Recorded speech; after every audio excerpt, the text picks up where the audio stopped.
So I'm with Associate Professors Neilsen-Hewett and Cathrine Neilsen-Hewett, and something that you have worked on together in recent times is the area of self-regulation, and recently you wrote a fantastic conversation article, which I know has been read by many people. But I want to start with Stephen. You've had extensive publications and projects in the area of self-regulation. And so I want to start with you, but the first question I'd like to ask you is, what is self-regulation when we're talking about children? Self-regulation is what allows us to control our attention and our thinking, our behaviors, our emotional reactions, our social interactions. So for a young child, it allows them to sit still and pay attention, to work towards a goal, to start doing some things that they might not want to start, to stop doing things that they might not want to stop doing. And when things get challenging, to really redouble their efforts and see things through to the end. So these are difficult things to learn even for adults. So, you know, this is a challenging area for everybody, I think. One of the things that you talk about is executive functioning, and I think that's a hard term to understand. So could you explain that term as well? Executive function is like the cognitive control bit, the control center in our brain that's going to allow us to self-regulate. It's one of those bits, a successful ingredient to self-regulation. So it helps us direct our attention and resist distractions and impulses, to flexibly shift our attention from one thing to the next. And then that's going to be wrapped around with the goals that we set and our motivation as to whether or not we're successful in our attempts to self-regulate. So then why is it really so important to learn self-regulation? Well, I think it's always been important, but that's really brought to the fore right now. This is perhaps one of the greatest global efforts in self-regulation, where there are all sorts of things we'd like to be doing, but we're being asked to do something different. Can we overcome those urges and impulses and instead act in a way that's going to be conducive to our goals? For children, it's the same. So if we want them to learn something new, or if they set out to learn something new or to accomplish a task, it's self-regulation that's going to allow them to see it through to the end. And what about, what are the outcomes from children having, I suppose, I don't know whether the right term is good self-regulation, is that an okay term to use? So what is the outcome for children with this good self-regulation? There's some really compelling longitudinal research out there that shows that self-regulation is important for the here and now, but also longer-term outcomes. So right now, it'll allow children to focus their attention and engagement towards a learning task, but it'll also lead to them being more school-ready, better academic achievement. They're more likely to stay in school. As adolescents, children who are better self-regulators, if you will, tend to make less risky choices as adolescents, have better outcomes as adults too. I'm interested in this issue around risk, because taking risk is sometimes a good thing as well. And so where's the fine line between, in this area of self-regulation, between good risk-taking and risk-taking that's not so helpful? It's an interesting question, and it's something that conversations around self-regulation tend not to include. When we talk about self-regulation, we talk about taking appropriate risks. So you're going to encounter situations where success isn't guaranteed. Well, you still put yourself out there and have a go, because that's how you're going to learn and you're going to be able to adapt. When we talk about appropriate risks, those are the sorts of risks that we're talking about, that children will take a chance and try something new and put themselves out there, even if they might not succeed on their first or second or subsequent attempts. The more negative risks that have been associated with self-regulation down the road are things like substance abuse and misuse and those sorts of risky behaviors that might have longer-term consequences. Okay. So there's a fine line, isn't there, between what is that effective risk-taking, and I suppose there's judgment involved in that. Can you just tell us a little bit about your research in self-regulation and what you've found? Certainly. So my research focuses on abilities like self-regulation in young children. How does that develop? What does that allow children to do at different ages? And then what can we do to support that development in really playful and low-cost ways? What are the everyday things that we can do? And some of the research that we've done together has tried to design ways and supports and resources around those everyday things that parents and educators can do to support children's self-regulation. Okay, so Cathrine, tell us what those things are. Yeah, I think one of the things that is really important to understand about self-regulation is children are not born with the ability to self-regulate, but we're born with the potential to do so. And so it's really about tapping into children's developmental capacities and their readiness to self-regulate. So it's helpful to think about self-regulation within a developmental continuum. So we move from what I would say other regulators, so when you're born and you're a baby, other people in your life support you in terms of when you feed, when you sleep, when you have a bath. And then as your developmental capacities increase and you start to having an understanding of others, then we move to what we would call a co-regulated state, where you're supported to try new things, to run, to play sport, to read a book, to engage in a cooking activity. And then we move to what we call self-regulation. And it's not really until children reach around 3 years of age that they have the capacity or the developmental capabilities to start moving towards that ability to regulate their behaviours on their own. So that's the ability to take another person's perspective, or that notion of cognitive flexibility, where we understand that one behaviour in one context, so having a very loud voice outside and running around is quite appropriate, but may not be appropriate in a classroom or in a shopping centre. So those kind of capacities are important, and I think that's important for adults and parents to have an understanding of that developmental readiness for children. So when we're talking about supporting children's self-regulation, really the ages between 3 and 5 are that really sensitive period when the brain and children's developmental capacity, there's this real readiness to learn these skills. So I think when we're thinking about supporting children's self-regulation, it's around thinking about the skills that children need in order to self-regulate. So as Stephen said, it's the ability to control our behaviours and our emotions, to direct our attention, to engage in effective problem solving, to cope with disappointment, and to plan. So if we think about the skills that are critical and underpin self-regulation, then the kinds of activities that we try to support children to engage in are those that foster those kind of skills in children. So a perfect example would be supporting children's engagement in imaginative play experiences. So in imaginative play, children have to plan.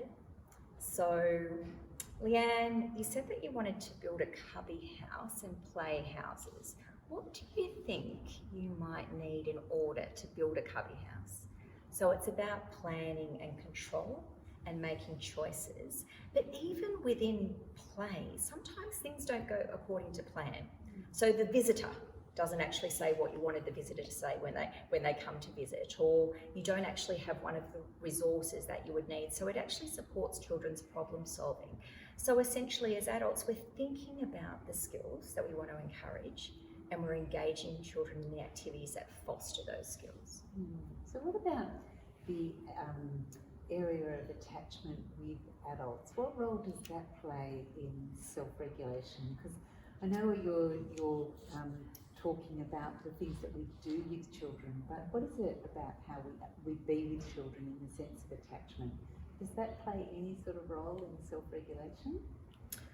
I think there are two different things. Attachment is really talking about the quality of a relationship that exists between individuals. And if we go back to that really important question you had about risk-taking and self-regulation, one of the most important outcomes of self-regulation is children's ability to persist in the face of challenge. So it's about taking risks and challenging activities, and that's why it's so linked to academic performance and adjustment. And what happens, and this is how it aligns really nicely with attachment, that children who are secure and are surrounded by a responsive and safe relationships are much more willing to take risks.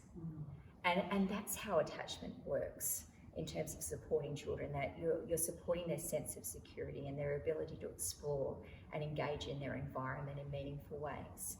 Attachment also links really nicely to self-regulation in the way that we support children to understand their emotions and engage in emotional understanding. So the ability to regulate our emotions is an important component of self-regulation, and children who are in responsive and secure relationships have a much better understanding of emotions and their ability to regulate their own emotions as well. And as parents, it's really important for us to understand that we are key models in the development of children's behaviour, and in fact modelling is probably one of the most important teaching tools that we see within self-regulation, and when that's paired with communication, it becomes very effective.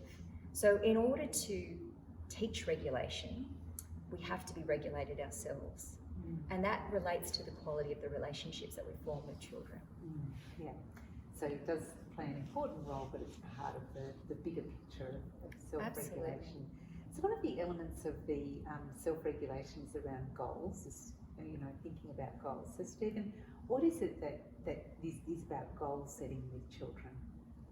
Yeah, it's one of the ingredients of successful self-regulation. A child needs to decide what they're going to work towards in the first instance.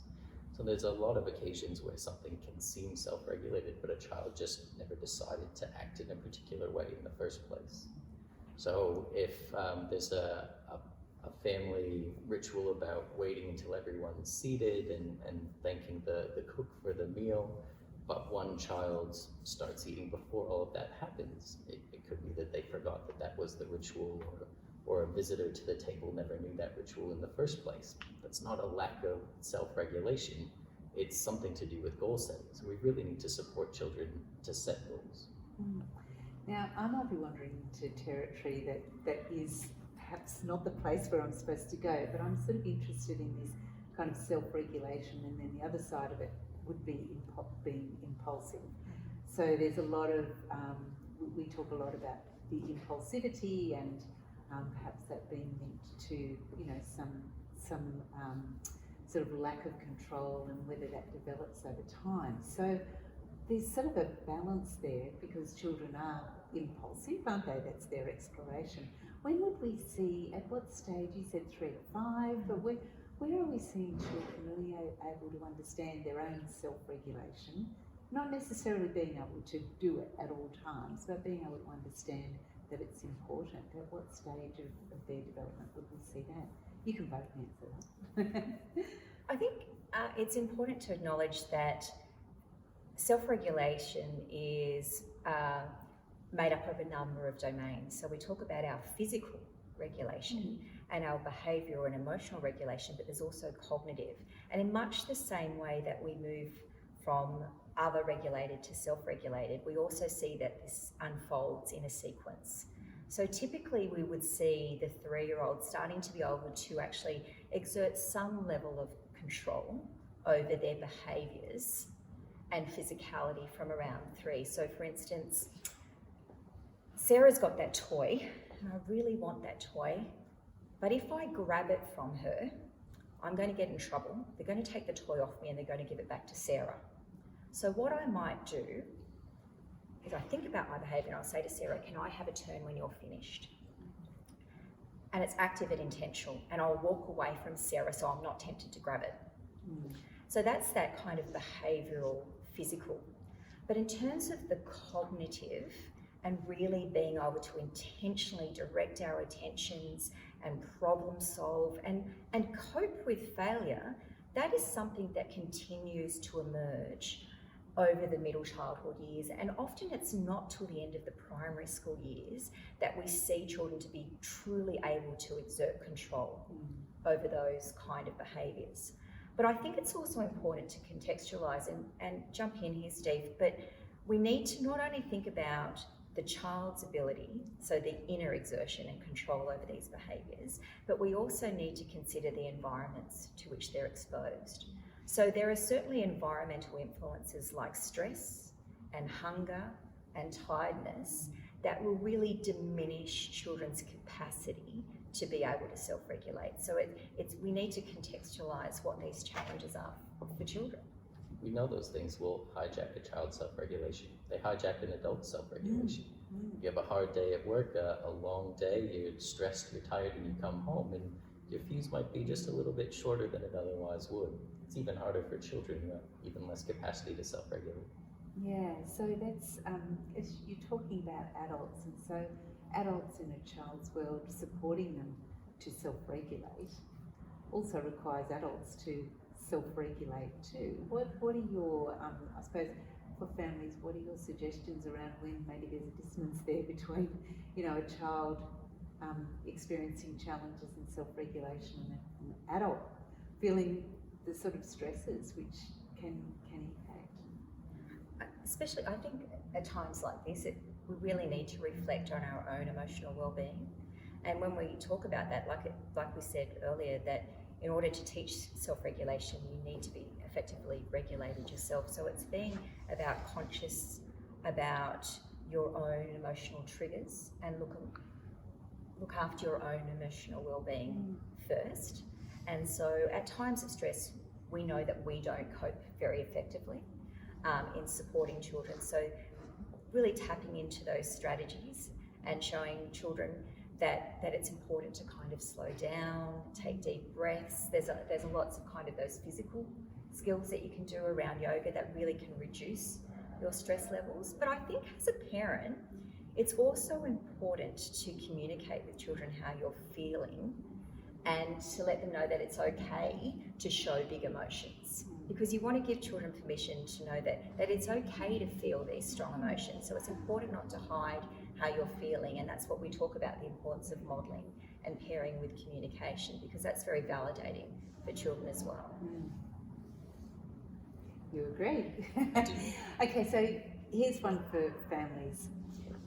Supermarket, child has been, experiencing all of those things. Might have been a pretty challenging day. They're a bit overwhelmed and tired, and of course the inevitable tantrum in the supermarket. What's your advice? So can I say the best way to deal with self-regulation challenges is to ensure that they don't happen in the first place.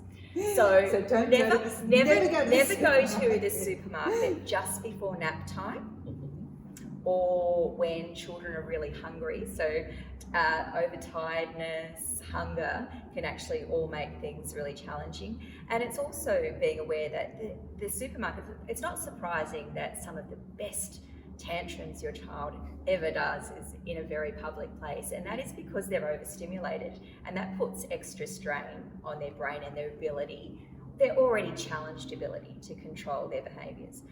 One thing I often say to parents, and I'm a parent, we're both parents, I'm a parent of 3 children, and we've all had that tantrum where you'll see your child's head spin around and you're waiting for the green sputum to come out of their ears. And it's about remaining calm, and sometimes it's about leaving that full trolley in the supermarket and taking your child in your arms and taking them to a nice quiet place where they actually get to be calm. It's very hard, nigh impossible, to actually reason with a child who has lost absolute control of their emotions. Yeah. So I think your advice is don't go if children are stressed.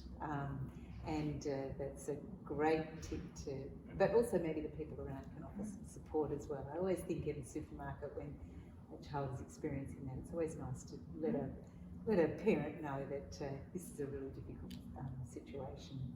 So, Stephen, when you first started talking, Catherine's talked a little bit about this, but you said there are simple things that support children's self-regulation. So in your research and in the work that you've been doing, what would you identify as those simple things? Catherine's talked about a number of those things, so the things that adults do really matters. We can also set experiences and environments that'll give children a chance to practice being self-regulated, an achievable level of challenge. So some of the work that we've done is identify some of those child activities that we could do that allow them to stretch their self-regulation ever so much. And they're really easy routine things that a lot of people might already be doing, but with slight extensions of them, we can really leverage them to their full potential. Something like musical statues. Dance while the music's playing and freeze when the music stops. But what typically happens in a game like that is the child who keeps dancing, we either just leave them to keep dancing, or we say, oh, you're out because you didn't stop in time. So the child who perhaps needed the most opportunity to practice being self-regulated in that context gets the least opportunity. Well, what if we did something else and said, for the next round, we're gonna put you down to your knees. We're taking their legs out of the equation, and now they're using their torso and their arms and their head to dance around. And if they still don't freeze in time, they're gonna sit on their bottom. And then when they're successful, they move progressively back towards standing. They still get that full extent of the practice. We can even make it more challenging. Dance while the music's off and be still while the music's on. So there's things that we can do to give children an opportunity to practice being self-regulated, that appropriate level of challenge. So it's that practicing that's going on there. So at what stage would a child be ready to have a reflective conversation, for example, on their own sort of regulation? You know, maybe when a child has had a meltdown, or maybe they've had the experience in the supermarket, and it's an opportunity to have a conversation about it. But that's pretty critical at a particular time. So at what stage would that conversation be, you know, be able to be had with a child to reason and reflect? Children find it very challenging to talk about emotions in the abstract. So those kind of conversations can certainly start coming in around the 3-year-old mark, but we need to make sure that our response to that happens very shortly after the child's behaviour. So once they are calm enough, it's about addressing it then. If we address it the day after, then they're unlikely to make the connection between their behaviour. But sometimes children actually don't really understand why they're behaving in a certain way. So it's certainly about giving them words to their behaviour. So Stephen, you bashed the table with your hand. I think you were pretty frustrated when you did that.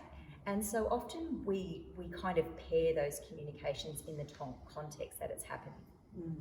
Okay. And so what are some final tips, Cathrine, that you would have in terms of families supporting children's self-regulation? We've got a few different activities and things that we would do, but maybe a couple of tips for families. I think it's just being very conscious of children's capacities and understanding how self-regulation is really influenced by their environment. So knowing that at times of stress, it's not unexpected to see regressions in children's behaviour and support them that way. But it's also around taking opportunities to support the development of skills. So for instance, one of the very common things that we do as parents is we play board games and we let children win. So, not anymore. Okay, clearly I've been doing that wrong, but anyway. Well then, that's a good thing. But, so the idea is with self-regulation, children need to learn to cope with disappointment. Yes, that's something I want to go back to actually. Yeah, coping with disappointment. So can you expand on that a bit? Children need to learn to cope with disappointment, and that's, so problem solving is part of that as well. So learning how to be a good loser. So one of the games that we play and that we've actually turned or morphed into an assessment of children's self-regulation is the classic memory game that we all played growing up as children, where you have all the cards down and you have to find pairs. And it's a wonderful game because it actually demands a lot of their cognitive self-regulation. So you need to pay attention, you need to watch when it's someone else's turn, you need to follow the rules, so you need to wait, and then you also need to remember. And there's also a level of motivation there that you actually want to play and that you want to play the game. But then you also need to plan. So let's say I was planning on those two cards because I'm pretty sure they're both apples, but Stephen has a turn before me and he gets the pair. How am I going to respond to that? How am I going to feel? So I'm going to be a little bit frustrated, I'm going to be a little bit annoyed, I'm going to be a bit disappointed. He gets to have another turn, I have to wait even longer for my turn. So it really helps you respond to those kind of behaviours and responses. So then I've got to re-plan what I'm going to in terms of the cards that I'm going to turn over and develop a different strategy. So games like that, board games, snakes and ladders, games with rules, games that encourage risk-taking and coping with disappointment are wonderful ways that we can support children's self-regulation. Yeah, and for adults maybe feeling that they have to simply their own disappointment about the way a child feels disappointed as well as kind of helpful, isn't it? So, And that's a really good point, because as adults, I think we need to reflect on how we model our own behaviours. So how do we cope with disappointment?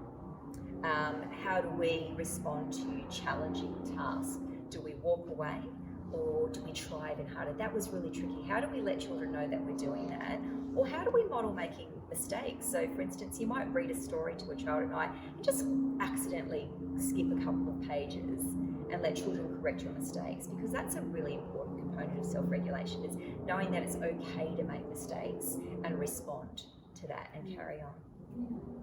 Clearly we've got someone who's having trouble self-regulating whether they're going to fly over this space right now. That's okay. Hopefully that won't damage the sound too much.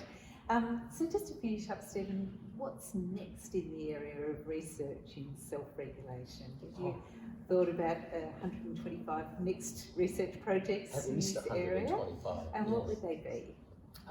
There's all sorts of areas of opportunity. It's just about us prioritizing what comes first, what do we have the opportunity to do, and the scope to do. So some of the things that we're really excited to do are to take some of the things that we've developed for early childhood education services, and how do we transition them into the home? So what can parents do at home in terms of practices and activities to support children's self-regulation? We're also trying to look at the different ways that we can understand where children are up to in their self-regulation. So how do we capture what their current progress is, and then what their needs are next, and how do we link practices to that so that the things that we do are specifically tailored to where that child is up to. That sounds good. So, Stephen, these are some beautiful books that you have developed. I'm just going to hold those up. Can you tell us about these? Definitely. It's something that the team has contributed towards, and those activities, those experiences that we can engage children in to foster their self-regulation, we wanted to bundle those up into a way that you can launch into them. We can put and have put online, here are different things that you can do. It's really decontextualized. We thought a really easy entry point would be if we could wrap them in the context of a children's story. So there we have children's stories that are rhyming and illustrated stories like the others, but there's opportunities at different junctures of the story that we can link in a self-regulation activity. So after we're done reading, we can say, remember when this happened? Well, let's do an activity that's like that and see how we do. So throughout the story, there are those explanations of what you might do around self-regulation to support its development. And then at the back of each of those books is a full appendix of all the example activities that we've come up with to support children. And what's your favourite one? Oh, I couldn't pick just one favorite. A favourite Cathrine? child. What have we got? I don't miss the shopping list, Polly and her lolly, and the pear that wasn't there. I do love the holding fast, which is the dinner example that you gave, because it's something that happens every day, and it's for that ability to inhibit a natural response and to delay gratification and to think of others' needs. So that's a bit of a fan, because it's very easy to do. I think that's in the Polly and her lolly book. Polly and her lolly, okay. Good one. That's your favourite, Cathrine. Very good. Well, where can people get these books? Well, the example activities are available online on our Persist website. It's persist.com.au website. But there's also links on there to the resources, including the books that we've developed around that program. Fantastic. Thank you very much to you both. Thank you.